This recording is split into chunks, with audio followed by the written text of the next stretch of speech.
There it is. We are a rolling. Let me check the audio just a second here. Oh boy. Son of a bitch. I always fuck this. For some reason, it won't let me watch the video from my page. There it is. The audio. The audio is A-OK. And I'm sure all of the 0 people tuned in right now are very impressed with that. What do we usually do at the beginning of the show here? That's right. I check the audio. I greet you. Greetings and salutations. I remind you to check out the various social media pages: Twitter at Mike Montone, Instagram at Gary_Moyler, Moyler. And of course, here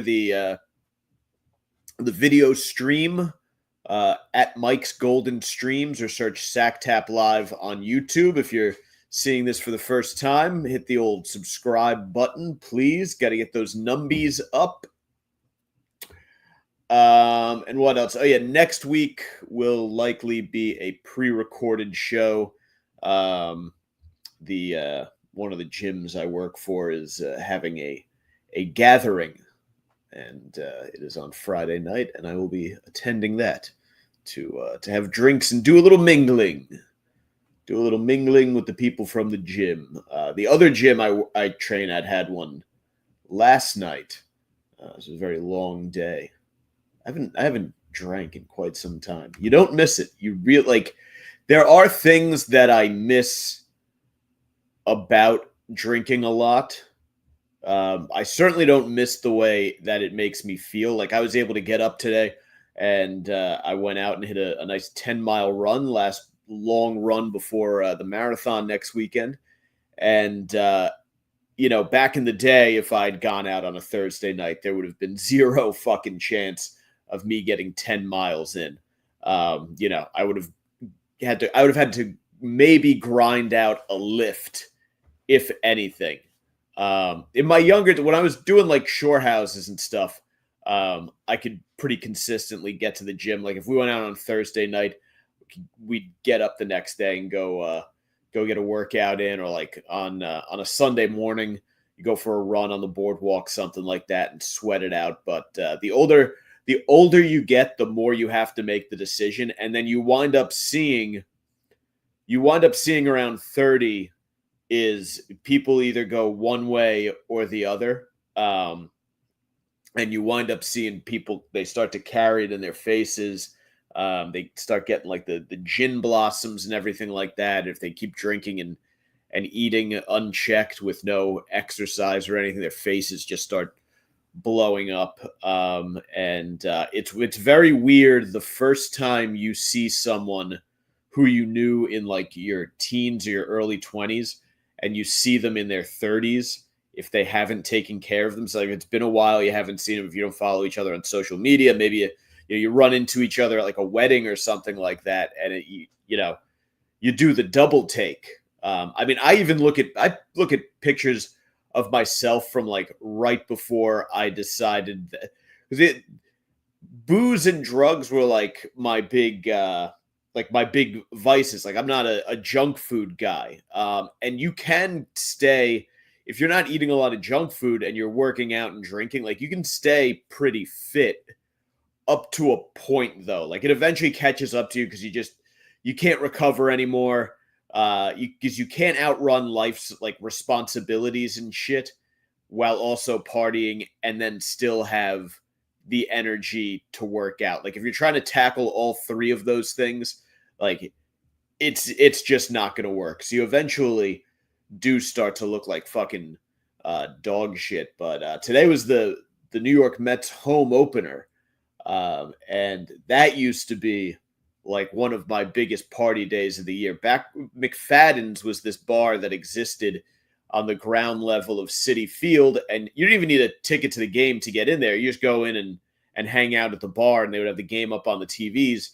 So me and a bunch of people, that at its height, I would say we had probably, I want to say close to 15, maybe veering to 20 would be too high, but at least 15 people who would get together from various sort of interconnected social groups and pregame for the Mets home opener at McFadden's for a while. But then, people start getting married and, jobs start becoming more serious and whatnot. And one by one, they start falling off. And then the lockdown kind of put a torpedo in the whole thing.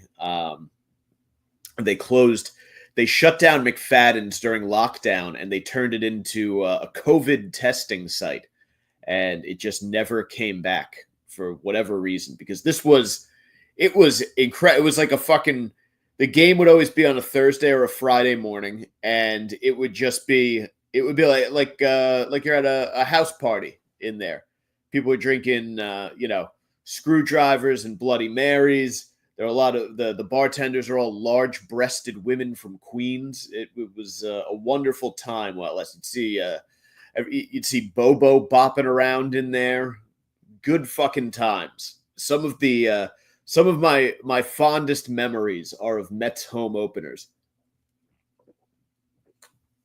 The problem is, without McFadden's, the home opener is not a great game to go to because it's early April or late March, so the weather's never perfect, and it's usually the stadium is fucking overflowing, and good seats like to sit in are way overpriced as a result. So what happens is you wind up either paying out the ass for a standing room only, which fucking sucks because you leave your spot to take a piss or go get a beer and it's gone. You're not, if you get a primo spot on opening day for standing room only, you're pretty much like, you have to hold this piece of terrain or else you're fucked. And you basically wind up missing the entire game because you spend time looking for a spot and then going to the bathroom, get a beer. It just winds up not being worth it to go. McFadden's used to make it worth going to, because then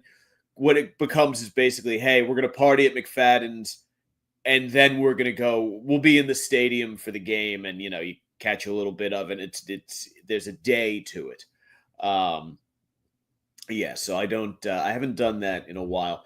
And maybe one year I would like ball out and get really good seats for it, but you go 2 weeks later and you do it on like a weekday afternoon, you got the stadium to yourself.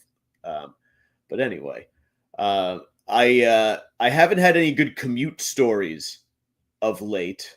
There were a couple notable incidences this week. First of all, I walked into the bathroom at the Port Authority the other day, and there was a guy taking a piss at the farthest urinal. And they're the kind of urinals that have like a little dividing wall, not like a huge wall, but enough that if you're up against the urinal to a reasonable degree, where you're supposed to be standing, sort of that there is sort of a universal spot, I think, where you're supposed to stand when you use a urinal. Like if you get too close, that's a little bit strange and you're going to splash all over your pants. This gentleman was too far away. He was standing from behind the dividing wall, so you could see his dick. Like when you came around the corner, just that line of sight on a diagonal to the back corner of the bathroom, and it was just right there was this guy's fucking hog as he's taking a piss, and he was like shaking it to get the drips off. He did not appear to be pleasuring himself. It appeared to be a legitimate piss that he was taking. His urinal etiquette was absolutely atrocious. That happened.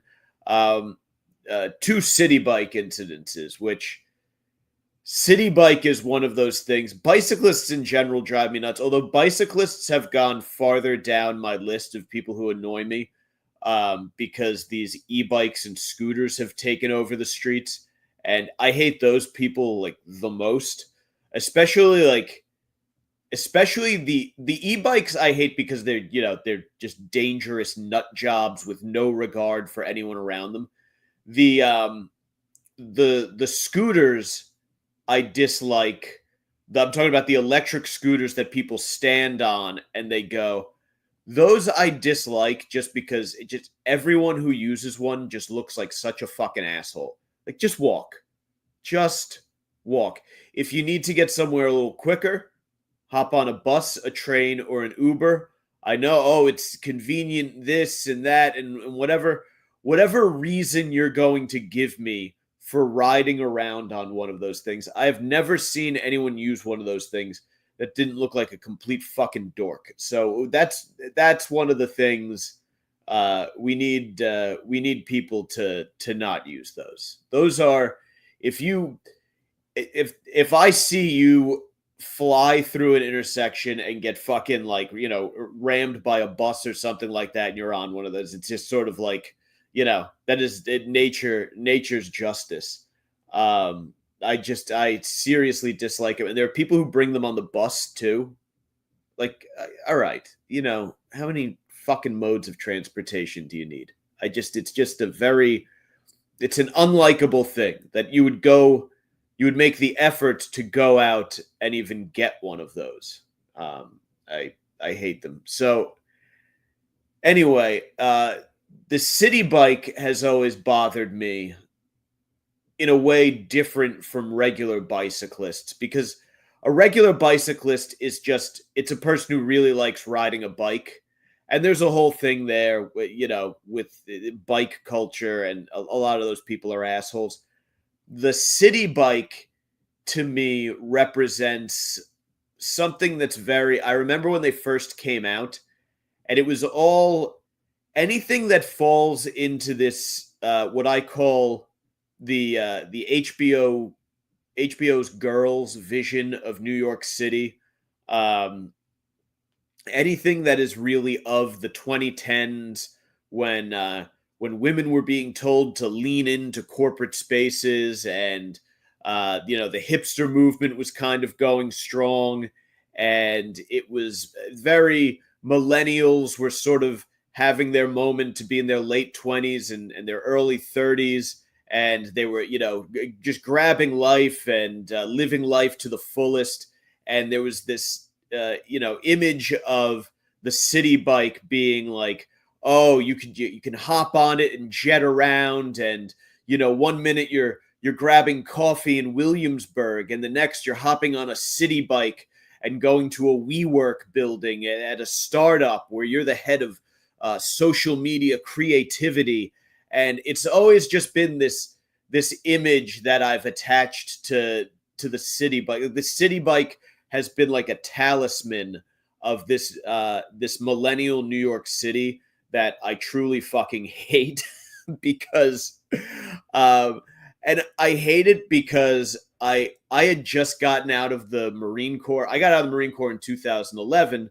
So I just started working in New York City, and it was like this complete culture shift for me, going from being with, my work environment was a bunch of fucking meatheads in camouflage, and we were going to lift weights and drink beer and go watch two Asian women service each other with a strap on in our free time. And then all of a sudden, I'm in this, I worked at a radio station to get myself. I was at 1010 Wins and CBS 2, CBS New York. So it wasn't a complete like corporate cubicle office, but it was very, the sales team was co-located with the radio station and stuff. So it was a very officey feel. And of course, we were doing a lot of stories about this sort of millennial vision of New York, and that bullshit like that show Girls, and these websites like BuzzFeed and Elite Daily, where they would post listicles about sort of life as a millennial in New York. And if you're working in media at the time, you were getting a lot of this like bullshit crammed down your throat. Dove was doing the ad campaigns where they were using ugly women to show that, hey, even ugly women use body lotion, and shit like that. Like there was this tampon commercial where this woman was like in the bathroom, like psyching herself up for something, and it was this cultural moment that I found particularly annoying. And I saw it reflected everywhere, not only in mass media, but also when I looked out at like, because Instagram was just kind of becoming real big then. So you were seeing, avocado toast was everywhere, and brunch was very important. Millennials got very into brunch, everyone was just an asshole. Everyone if there's anything good about the BLM movement and all of the DEI stuff, it is that it got a certain demographic of Caucasian millennials. It got them to tone down the white people shit because I think they realized that no one liked them. Now, it led to something very annoying, which was those same people being very woke and scolding everybody on behalf of different aggrieved minority groups, which we could argue that that's far worse than them posting too many pictures of avocado toast on their Instagram accounts. But the point remains, it was a very irritating time. And for me, the city bike represented all of that.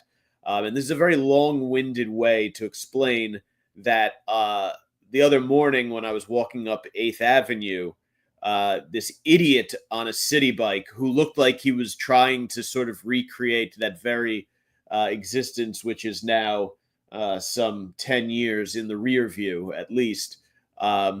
He almost crashed into a bunch of people because the road was very wet. It had been pouring all night, and this idiot couldn't control his bike.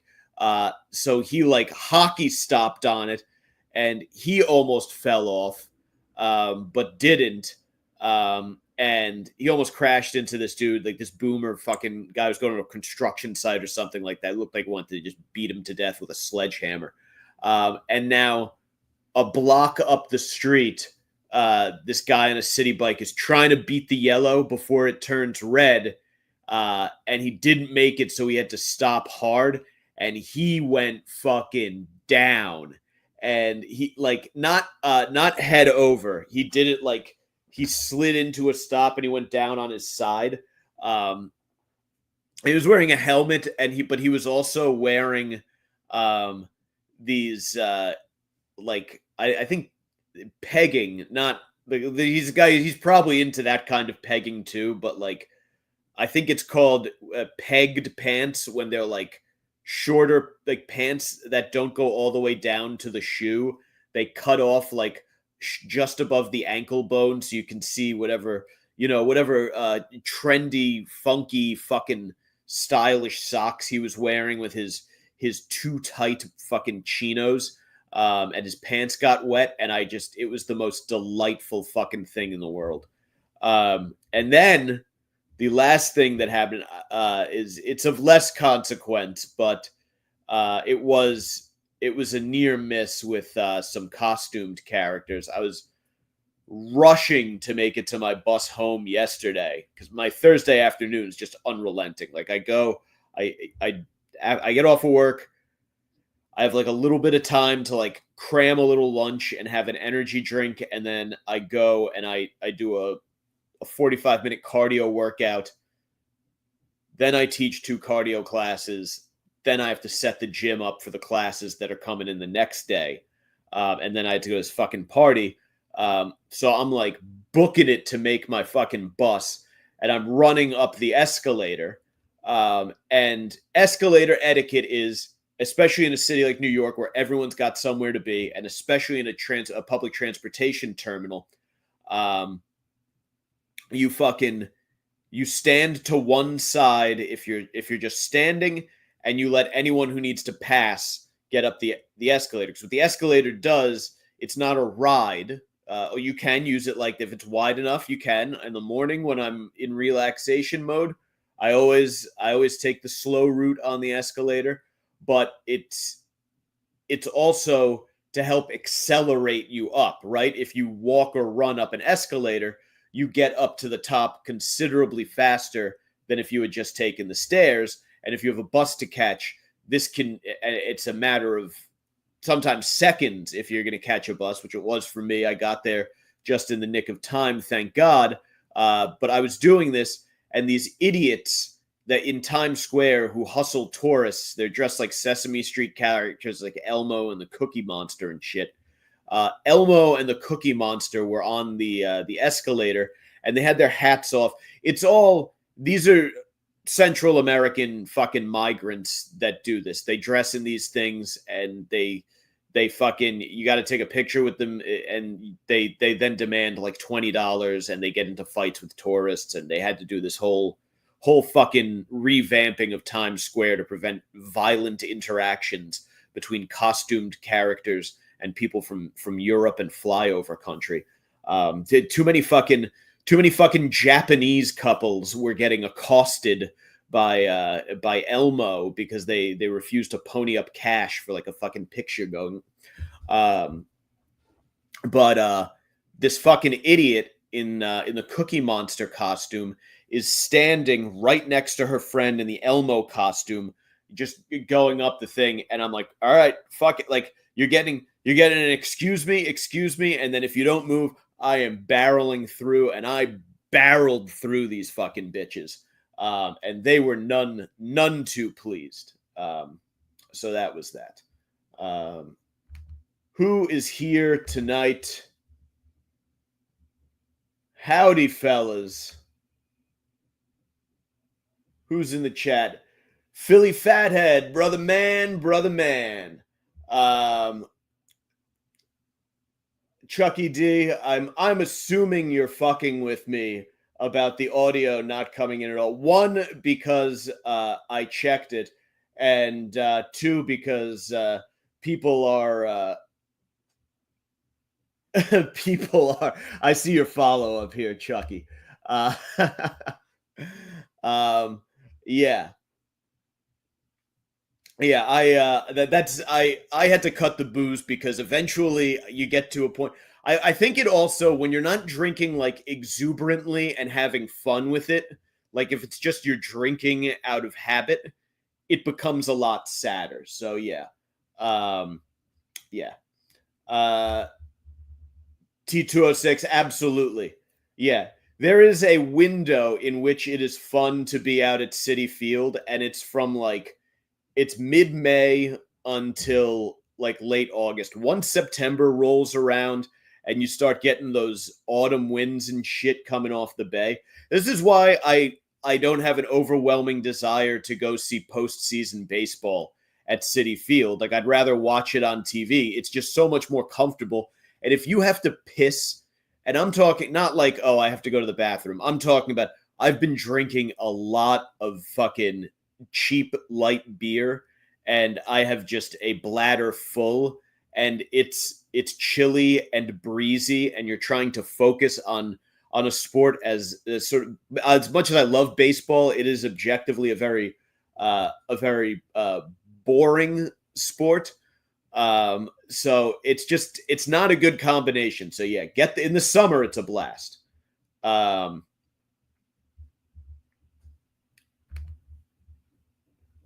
Let's see what else. Yes, Robert, I have at length talked about how much I hate that fucking music.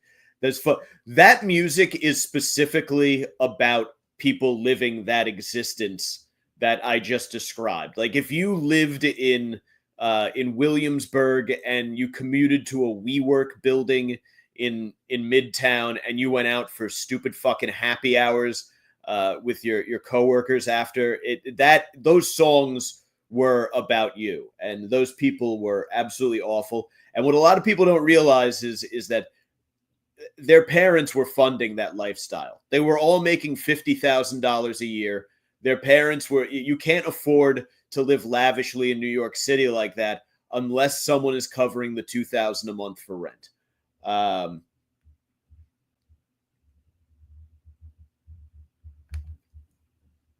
Yes, Monday morning mowing with Mike. Yes, that would be the place where you would find a lot of ethical non-monogamy on Tinder there.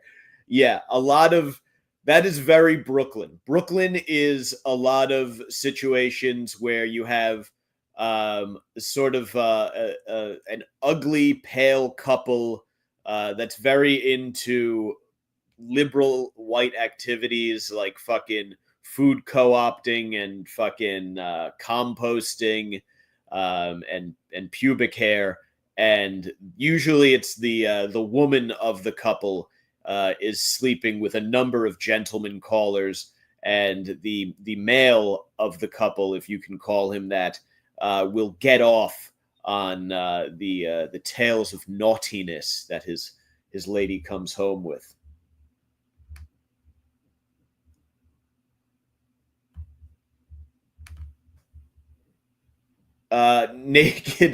Naked cowboy is in fact still out there. I actually his our days cross paths on a nearly regular basis. Whatever time it is that he gets started is usually when I'm heading back to the bus. So I usually see him walking towards Times Square when I'm on my way out. Um, Jordan, yeah, I have. Hey, brother man, brother man. Yes, I have indeed. I think my YouTube feed is pretty much that and videos of other people talking about stuttering John, and then whichever sort of historical topic I'm into at the moment. So right now it's that, it's Stut Joe videos, and it's the French Revolution. I'm getting a lot of videos about historians explaining the guillotine. Um, Anyway, wow, half hour and haven't even touched the news yet. Apparently, it was Liberation Day. I titled this episode Liberation Day just honestly just to boost it in the algo. I couldn't come up with anything else to put in there that would be grabby. I don't know much about tariffs. I've heard that they're terrible. I've heard that they serve a purpose. I've heard that there's like a deeper play of bringing manufacturing back to the United States because it's easy to turn, a fucking a whatever factory into a weapons factory if we go to war with China. I've heard a million theories and things about this. All I know is that today the Mets beat the piss out of the Blue Jays, so we are winning the trade war as of right now. So elbows up, eh? Yeah, I don't know. You know, I stay so busy that I can't really get to. I feel like being deep into politics, like the way people are into it as a team sport, is a sign that you have the leisure to fucking spend your day obsessing over that, right? Because if you if you are out like hustling and working hard and working at all hours of the day and doing productive things with your time, I don't think you can also be an expert on matters of government. Like this, because this shit is it's so now you can have an opinion. I guess there's you can have an informed opinion. You read the news every day, but even then, you know everything I see on the news right now is they were interviewing bourbon makers about how the tariffs are going to affect bourbon, and this is the play that they've been running on this tariffs thing for a while now. Is it's all about booze. They're like, you know what? This is what the media thinks of Americans. They're like, look, we know that you're MAGA, you love Trump, whatever. Like, but what if it affects your ability to get fucked up? Because that's what you guys are. You're a bunch of just raging alcoholic dumbasses. And every fucking news story I see about it is like, oh, in Canada, they're throwing away American booze. Or, oh, in Kentucky, it's be tough to make bourbon now. How's this going to affect drink price? It could hit your wallet at happy hour. And it's like, all right, like tell us tell us how you really like. That's much more interesting to me than the tariff itself. Is the oh, this is what the mass media thinks of you. Like when, like when Officer Harris, as Michael Malice refers to her, was like, rolling out the everything was just a fucking a Beyonce concert. Oh, Beyonce didn't even play the song, but yeah, it's there we go. We talked about Liberation Day. That's about as much as I care about it, to be totally honest. As long as we're still kicking Canada's ass. Shout out to my Canadian viewers. Good to have you guys here. Happy Friday. Um, there are, I do like covering some of the more offbeat stories.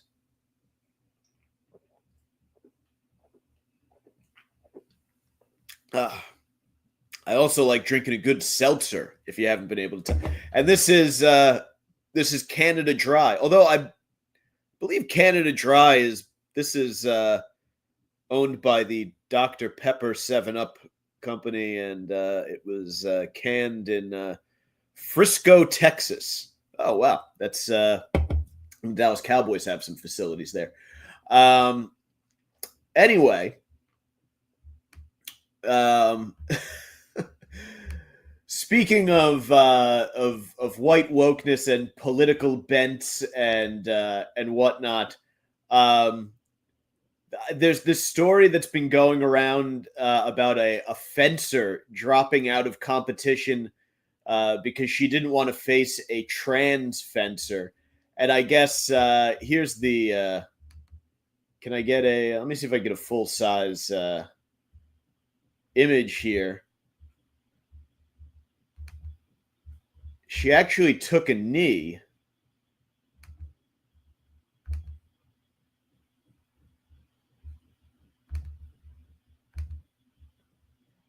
She took a knee in front of this this trans fencer, and I guess this is what a fencing match looks like. My high school math teacher was he was an Olympic fencer. He was an alternate on the Egyptian Olympic team. He was a very funny guy. He was there was a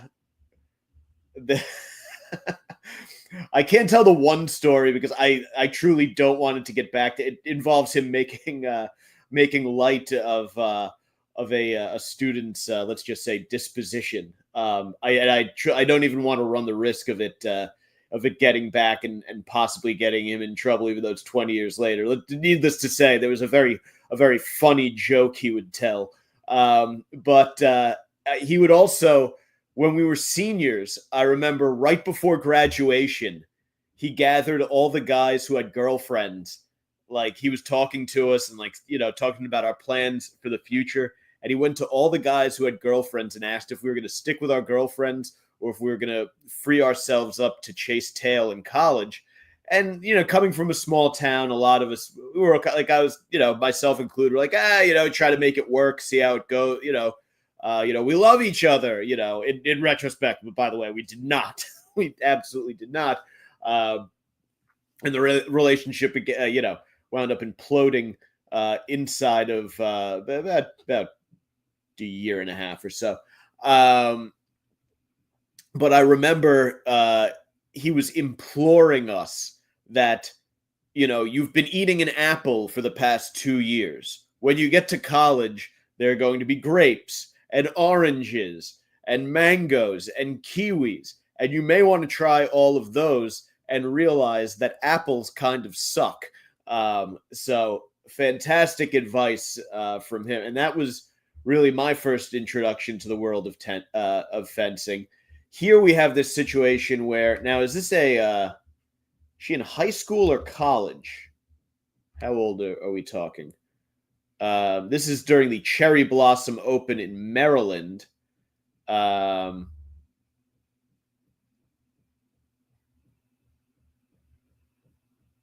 Stephanie Turner. I guess it doesn't say how old she is. It's kind of 31. Okay. Oh, so this is a grown fucking man. She said she usually doesn't sign up for events where transgender athletes are competing, but recently decided that it's not sustainable because they have, whatever these fucking regulations are that allow trans women to fence against regular women.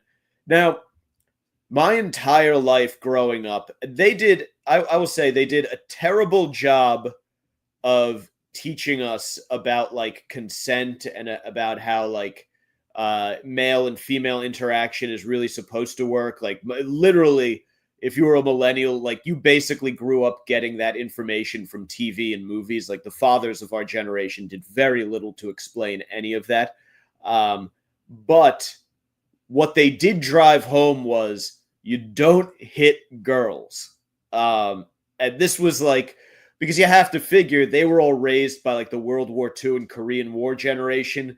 And those guys had a lot of angst to get out. Well, I don't know if angst might be a little too. Angst was more Gen X-y.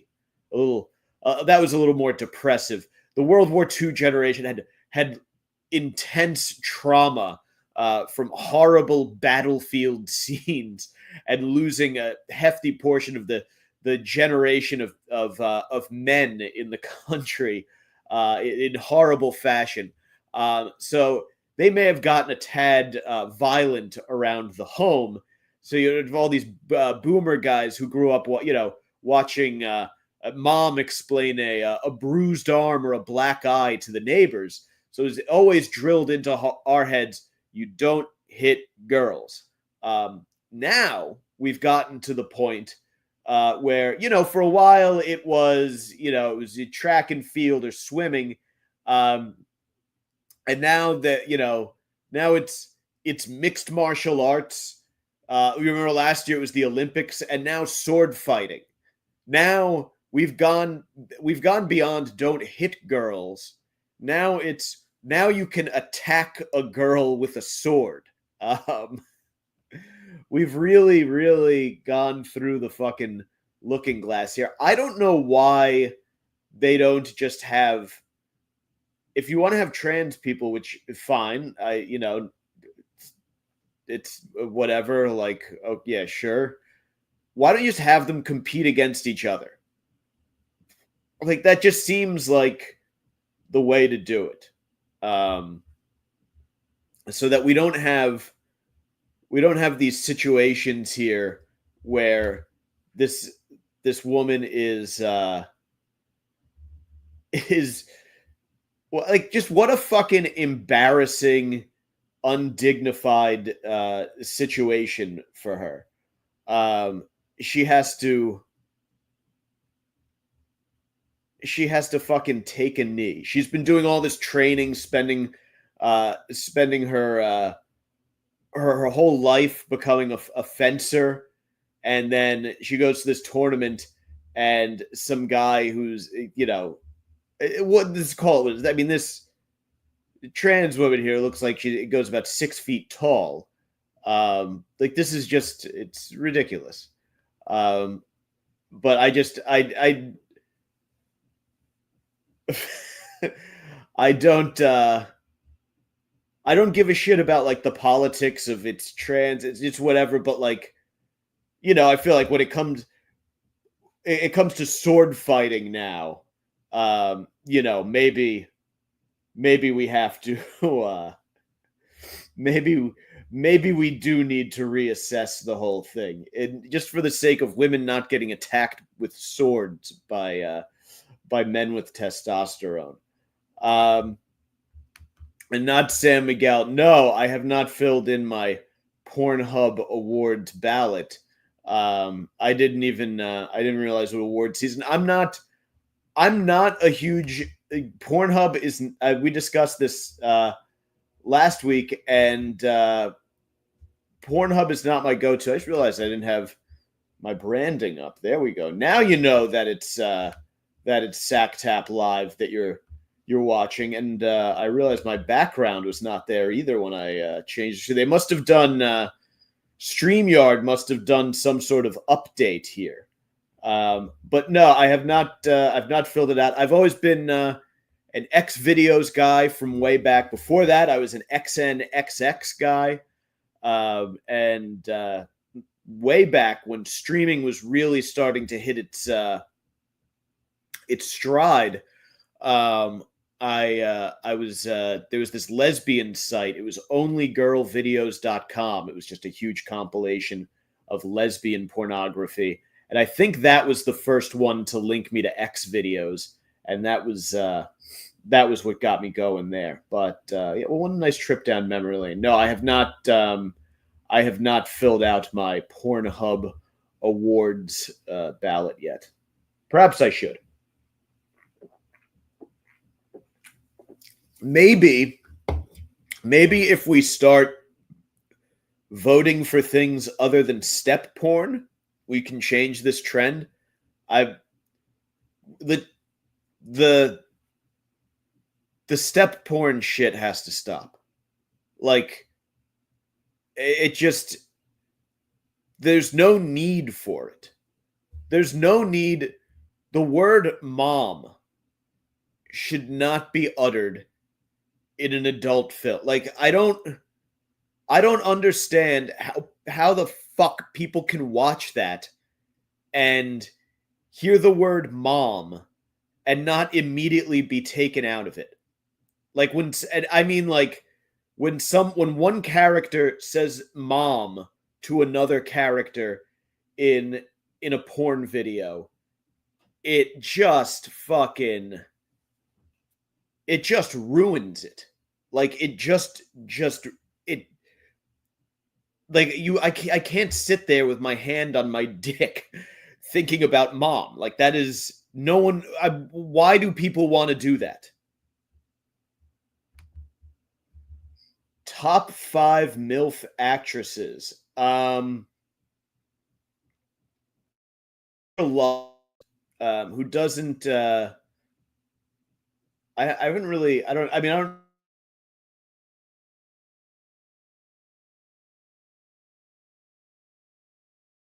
So I just go, yeah, I went out for a second. Oh, maybe it's the Wi-Fi. I'm not hardwired in. Sorry about that. Or maybe he just got annoyed because Miguel was on the screen. Kendra Lust, outstanding. Um, let's see. So it's an interesting situation now because a lot of the chicks that I started with as MILFs are now cresting 50, and I guess we can still call them MILFs. For her age, Siren Demare has a hell of a fucking body. Brandy Love, outstanding. Of course, Cherry DeVille is always a treat. Who else? I don't think I don't see a whole lot of new stuff. Lisa Ann is obviously just an OG. Of course, Julia Ann. Yeah.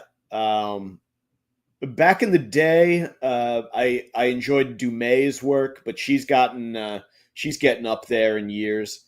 Yeah, it's very it's definitely interesting watching the MILF stars of 10 years ago are now, and again, we wind up on this subject from time to time, but it's amazing how these chicks, it's that they're in their 50s and they have like gym chiseled bodies.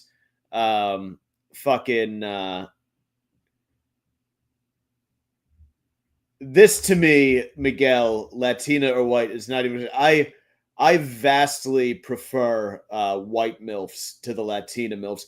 Not that I object to the Latina milfs, because a milfy Latina chick with a fat ass is certainly a delightful thing. I just personally tend to trend towards the white ones. Of course, this is, I believe, not Miguel. I believe you're from L.A., and of course, Miguel would imply, that's your ballpark. So feel free to batten it.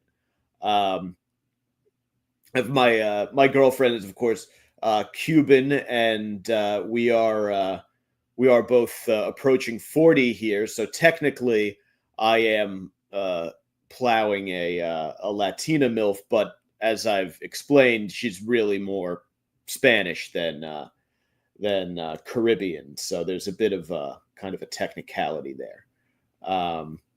Well, hey, look, I'm not I I'm not going to tell you that I dislike Latina milfs, like I said, but I certainly if I'm forced to declare a major, as Adam Carolla is wont to say, then I throw my masturbatory hand in with the Caucasian milfs. So there's the story I saw a little while ago in the New York Post, of course, my favorite news outlet, and it's about this influencer whose thing is how to get a free breakfast in New York City, and the entire thing is just her going to hotels and eating the free continental breakfast that they have there.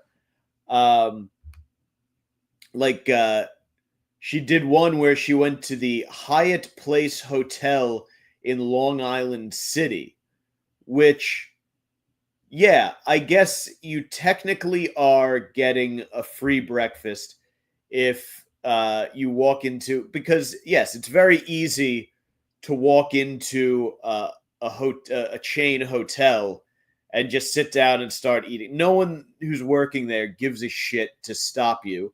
You walk in uh, at 7 a.m. in sweatpants and a hoodie, and no one is going to think that, oh, this person made an effort to come here and eat this shitty breakfast.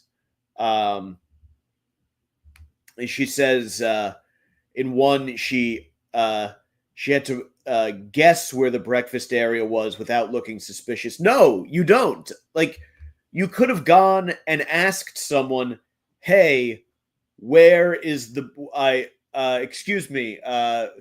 They told us that there was breakfast. Where do I find that?" And they'll probably just point you in that direction. Like, no one. They're not going to give you the fucking third degree. Or I always forget which degree it is that people give you when they're giving you a hard time. But whatever degree it is that they give people when they want to bust their balls, they're not going to give you that degree if you're looking for a shitty hotel breakfast. And it's not even like, the thing of it is, and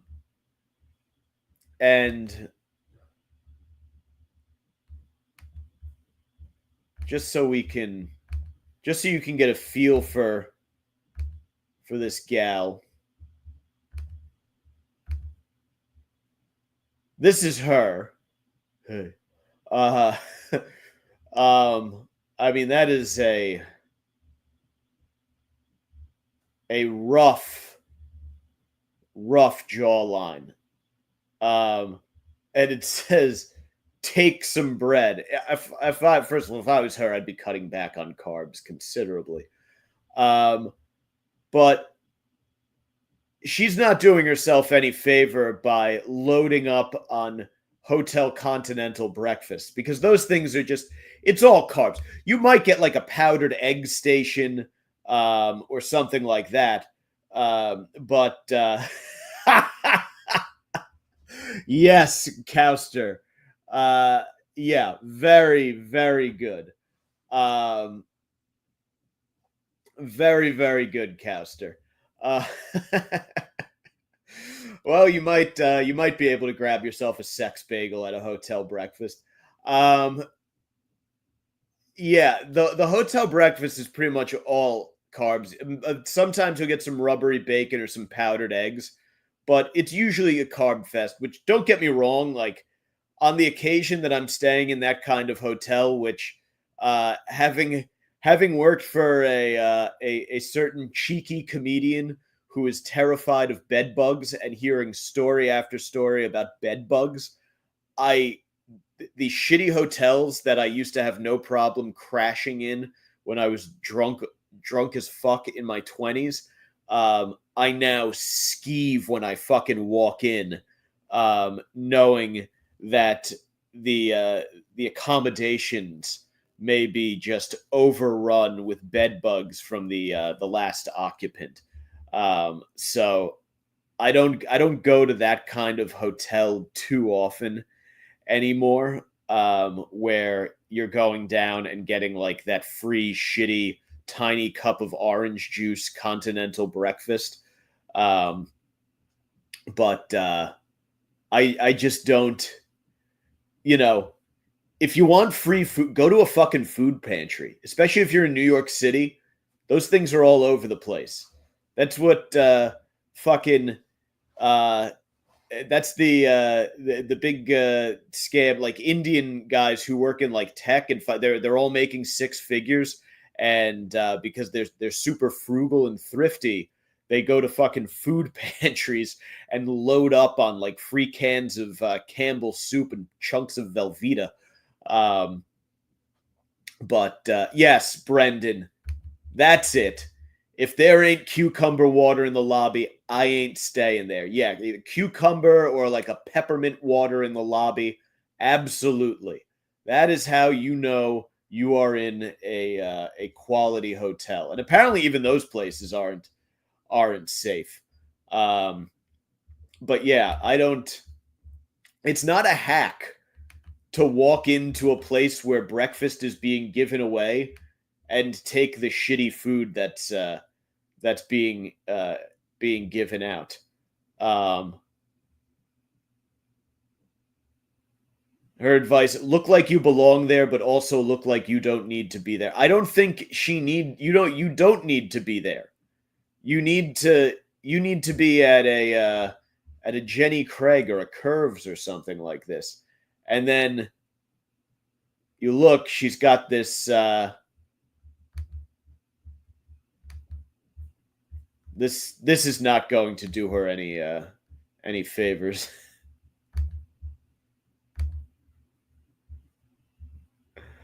um,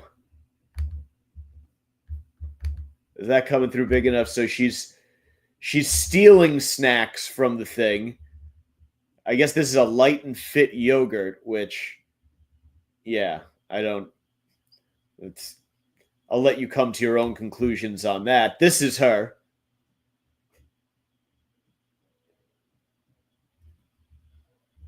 Enjoy, drink it in, fellas. Who's taking? I mean, I get. Here's the thing.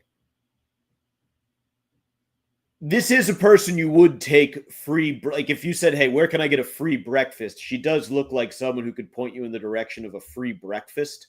But I also feel like it's advice you take at your own peril. She made herself a waffle. Like, all right, this is you're just loading yourself up with garbage. Um, yeah, and I'm sure she seems like the type, because she is a TikToker. She probably has some pretty annoying opinions about body image and shit like that. Um, but anyway, she steals breakfast from hotels.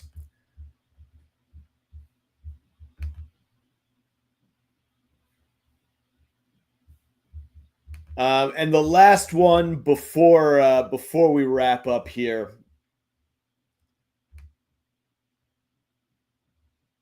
there's been I guess there was a hawk terrorizing a man in a village, and I just saw this is a hell of a fucking.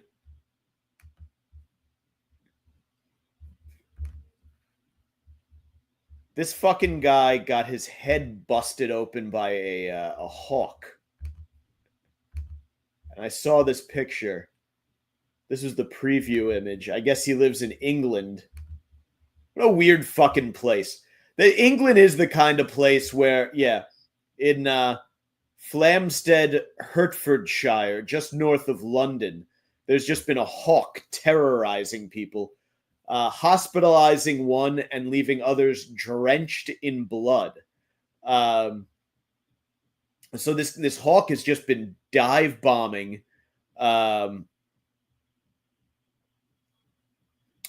people's heads in England. I'm sorry. There's another story about the this guy who went to visit the remote Indian tribe that you're not supposed to contact. This YouTuber did it. But back to the hawk. I've always been shocked that more babies aren't snatched up by hawks. Like, does that happen? How often? I'm gonna take a look. How often are babies snatched by hawks?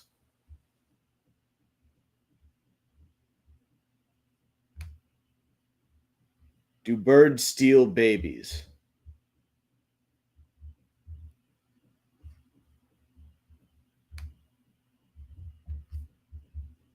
Any news stories?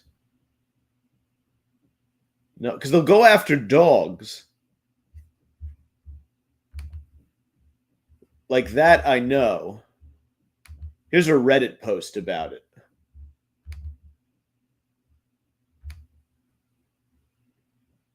Um, Birds in general can typically only carry and fly away with something approximately their own weight or less.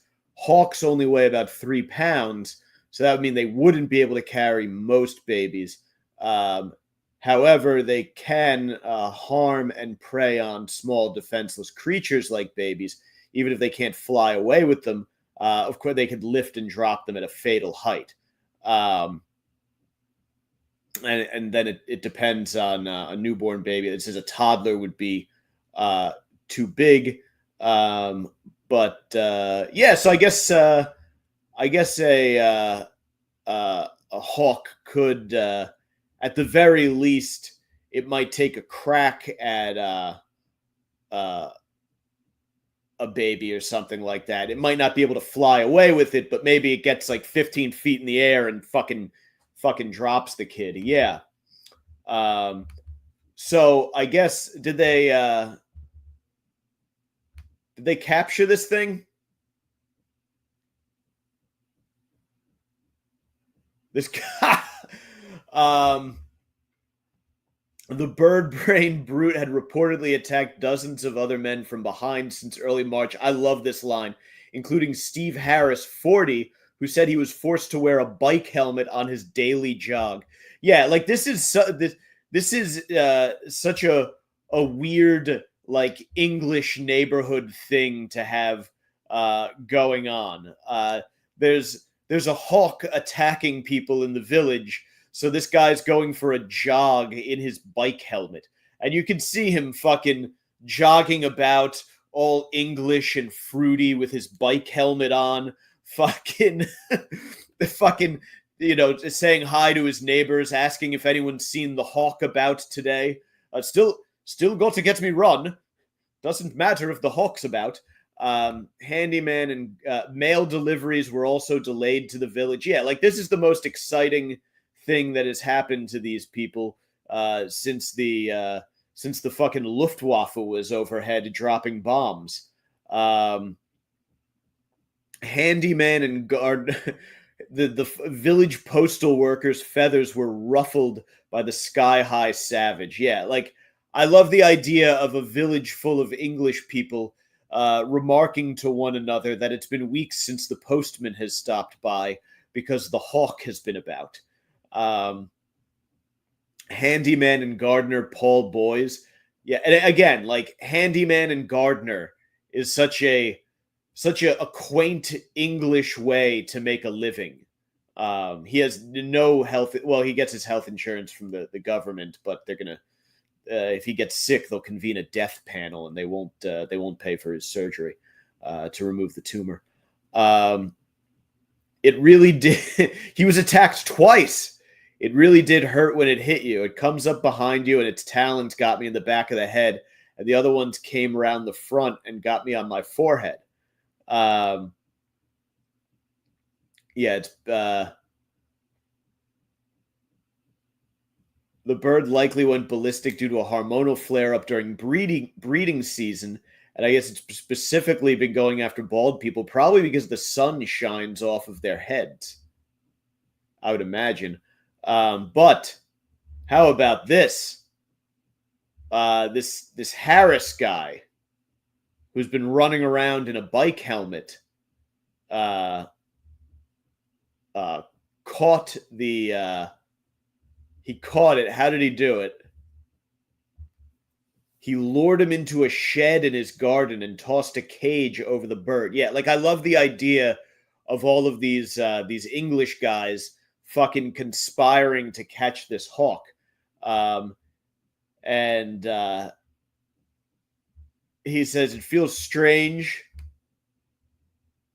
a bit of relief. We all just wanted to get it caught. You got to eat it after that, right? You got to eat it after that. He said grateful neighbors can repay him by buying him a drink. He said, I think I'll be able to keep my wallet in my pocket next time I go to the pub. What again, just all of this is so delightfully British. Like this feels like something that would happen in a British sitcom. And it would end with them like fucking barbecuing or like what how do the English they don't barbecue. I guess they would make some sort of bland unseasoned roast out of it, and they would eat it with a bread pudding or something, maybe a nice lingonberry sauce that someone brought back from Bavaria. Anyway,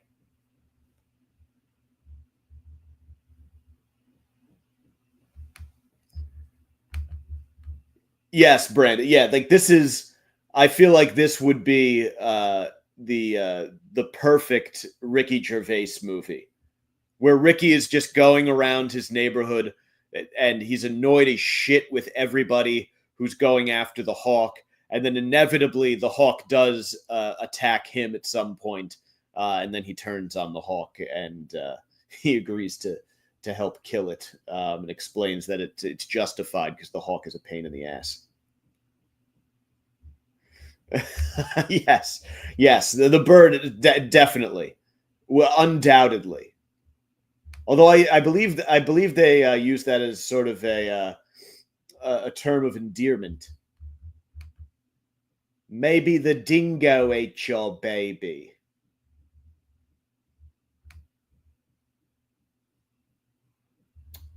Anyway, we're gonna wrap it up. It's been over an hour. I feel like that is about as long. I can be entertaining for an hour a week, and you know, maybe even less than that if we're being totally honest. A lot of hemming and hawing along the way. Philly Fathead, brother man, appreciate it, brother man. Yeah. So next week will definitely be a pre-recorded because I have a gathering to attend. And then the week after that, I'm not sure what it looks like. Then it gets a little, I don't can't see too far into the future. I will be away for a week at the end of the month, so there will be a week where there is no show, but that's a few weeks out. For next week, will be pre-recorded, so I will catch you the next time I'm live, whenever that is. Not Sam. Before I go, I love Angela White. I technically, yeah, I think she's like my age too. So I guess technically she is a MILF. But I've always put her more in just the big tits category. But yeah, Angela White is just a legend. She is, in many ways, I think she is going to be my generation's Nina Hartley. If the boomers have Nina Hartley as their Nina Hartley, Gen X, I think, sort of has. Obviously, a lot of those women are still doing it, but I feel like sort of the public front face of that is probably like Lisa Ann. Then ours is Angela White. And then I guess the generation below me, I don't, it's either maybe a Bella Danger or Violet Myers can fight it out. Cherry DeVille, absolute legend. Phil, absolutely. But look, we could sit here and talk about attractive middle-aged women all day. Why don't you go out, find yourself one to drop a real life load on, fellas? It's the weekend. Get out there, have a good time. Twitter at Mike Montone, Instagram at Gary_Moiler, Moyler. And of course, tell your friends to come subscribe at Mike's Golden Streams, or just look for Sacktap Live with Mike Montone on YouTube. And I will catch you next time. Adios, motherfuckers.